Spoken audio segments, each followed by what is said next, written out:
Good morning, dear learners. This is Miss Preeti Narwal. Welcome back to Narwal Study Point.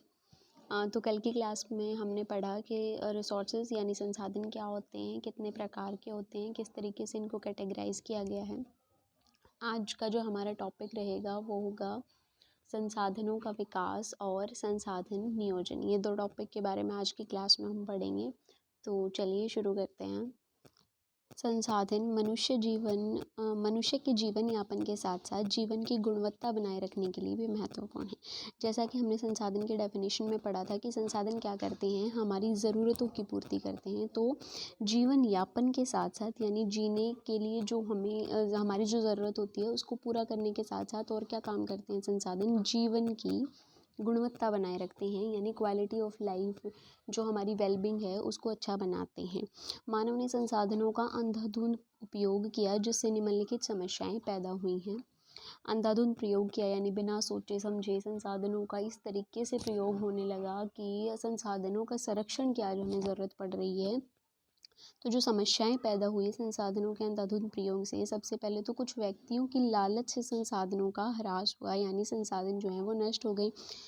Mahatma Gandhi ji ने इस बारे में कहा था कि संसाधनों जो हमारे संसाधन हैं मानव की ज़रूरतों को पूरा करने के लिए तो बहुत हैं, लेकिन उसके लालच की संतुष्टि करने के लिए नहीं है।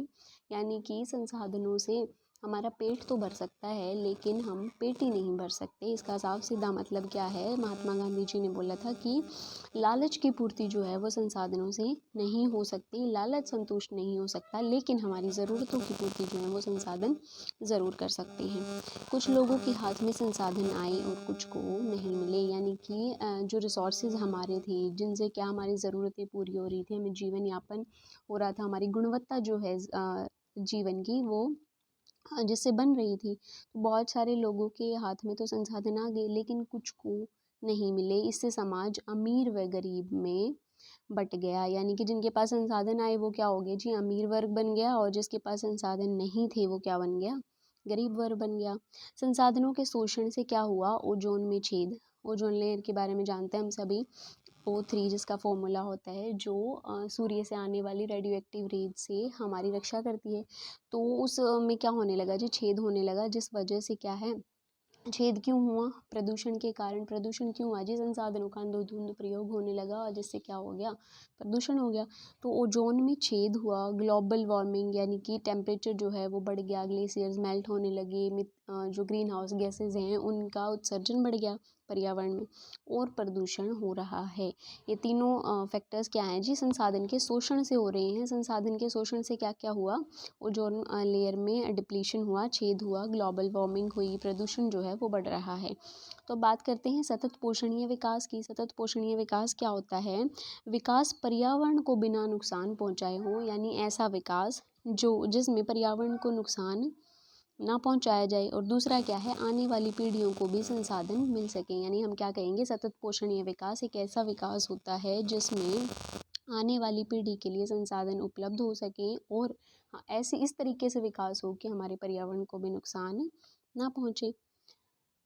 रियो सम्मेलन, अब दो तरीके के सम्मेलन हुए, जिस तरीके से पर्यावरण का जो अंधाधुंध उपयोग होने लगा, लोग जो है अपने लालच की पूर्ति के लिए संसाधनों का प्रयोग करने लगे, बहुत ज़्यादा अंधाधुंध मात्रा में प्रयोग होने लगा, जिससे प्रदूषण हुआ, ग्लोबल वार्मिंग हुई, ओजोन डिप्लीशन हुआ। तो उसके बाद ये क्या है, एक अंतर्राष्ट्रीय मुद्दा बन गया और इस पर बहुत सारे सम्मेलन हुए, घोषणाएं हुई कि पर्यावरण को क्या है, बचाना चाहिए।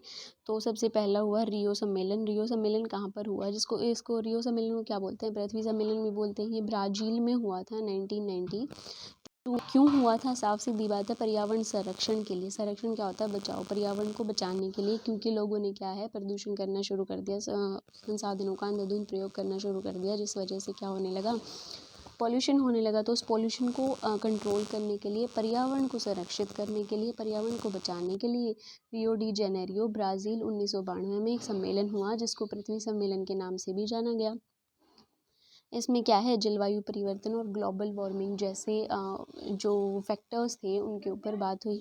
जो समस्याएं थी उनके समाधान को लेकर के अंतर्राष्ट्रीय मंच पर इस तरीके की बातें हुई कि हमें क्या करना है, पर्यावरण को संरक्षण करना है। ये उद्देश्य क्या था रियो सम्मेलन का?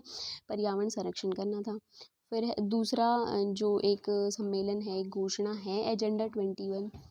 ये क्या है? एक घोषणा है, यूएन के सम्मेलन में को स्वीकार किया गया था। एजेंडा 21 जो था उसका मुख्य उद्देश्य था सतत पोषणीय विकास। सतत विकास क्या होता है ये ऊपर हम पढ़ चुके हैं कि ऐसा विकास जिसमें पर्यावरण को नुकसान ना हो और आने वाली पीढ़ियों को क्या है, हमारे संसाधन मिल सके। तो एजेंडा 21 एक घोषणा है, यूएनओ के सम्मेलन में स्वीकार किया गया। इसका मुख्य उद्देश्य क्या था? सतत विकास करना। नेक्स्ट टॉपिक है हमारा संसाधन नियोजन। नियोजन क्या होता है? प्लानिंग। नियोजन क्या है? प्लान करना। तो संसाधन नियोजन यानी संसाधनों की प्लानिंग किस तरीके से की गई है? सबसे पहले संसाधनों की पहचान करके एक लिस्ट बनाना या मानचित्र बनाना। हमने अपने जो इंडिया है उसमें क्या करना है, संसाधनों की पहचान करनी है कि कौन सा संसाधन कहाँ पर पाया जाता है, कितनी मात्रा में पाया जाता है। तो उसके लिए हम एक लिस्ट बना सकते हैं या फिर मानचित्र पर उसको क्या है, प्रदर्शित कर सकते हैं। दूसरा क्या होगा? संसाधन विकास योजनाएं लागू करने के लिए टेक्नोलॉजी तैयार करना।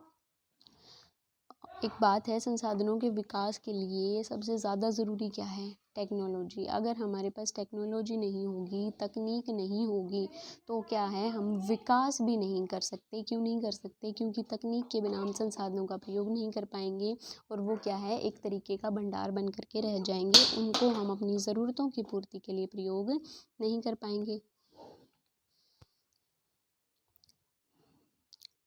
संसाधन विकास योजनाएं लागू करने के लिए क्या होना चाहिए? हमारे पास टेक्नोलॉजी होनी चाहिए। थर्ड पॉइंट है संसाधन विकास योजना और राष्ट्रीय विकास योजना में तालमेल। संसाधन विकास योजना यानी संसाधन के विकास करने के लिए क्या लेकर के आनी है? हमने टेक्नोलॉजी लेकर के आनी है। और संसाधन विकास योजना और राष्ट्रीय विकास योजना यानी जो देश की सरकार होती है वो संसाधनों के विकास के लिए जो योजनाएं बनाती है उसमें क्या होना चाहिए? तालमेल होना चाहिए, समन्वय होना चाहिए। फोर्थ पॉइंट है इसमें, औपनिवेशिक इतिहास हमें बताता है संसाधन संपन्न देश विदेशी आक्रमणकारियों के मुख्य आकर्षण रहे। यानी बहुत सारे विदेशियों ने भारत के ऊपर आक्रमण किया तो उसका मुख्य जो आकर्षण था वो क्या था? संसाधन संपन्नता। यानी भारत के पास भारत जो है वो एक संसाधन संपन्न देश था, लेकिन भारत के पास वो वाली प्रौद्योगिकी, वो तकनीक, वो टेक्नोलॉजी नहीं थी जिससे क्या है वो अपना विकास कर सके। तो इससे आक्रमणकारी जो हैं वो आकर्षित हुए और उन्होंने भारत के ऊपर आक्रमण किया और टेक्नोलॉजी लेकर के आए जिससे उन्होंने संसाधनों का दोहन किया भारत से। बेहतर टेक्नोलॉजी के कारण उन्होंने क्या किया? संसाधनों का शोषण किया। तो इस टॉपिक में मेन बात जो याद रखने लायक है वो ये है कि जो टेक्नोलॉजी है, जो तकनीक है वो हमारे पास होनी चाहिए, तभी कोई देश विकास कर सकता है। यानी किसी देश को अगर विकास करना है तो उसको अपने संसाधनों के साथ साथ एक प्रॉपर टेक्नोलॉजी भी उसके पास होनी चाहिए, तभी क्या है उसका विकास हो सकता है। क्योंकि टेक्नोलॉजी के बिना संसाधन किसी भी काम के नहीं होते हमारे। तो आज की क्लास में हमने 2 टॉपिक कवर किए जो हैं, पहला हमने पढ़ा कि संसाधनों का विकास किस तरीके से हुआ, कैसे लोगों ने उनका अंधाधुंध प्रयोग किया। और सेकंड टॉपिक हमने पढ़ा कि संसाधन नियोजन यानी एक प्लानिंग के साथ संसाधनों का प्रयोग हमें कैसे करना चाहिए और तकनीक का क्या रोल होता है संसाधनों के विकास में। और ये 2 सम्मेलन हमने पढ़े, एजेंडा 21 और रियो सम्मेलन। इसमें कोई डाउट है तो आप कमेंट सेक्शन में पूछ सकते हो। और नेक्स्ट क्लास में हम करेंगे मिट्टी और मिट्टी के प्रकार। Thank you so much.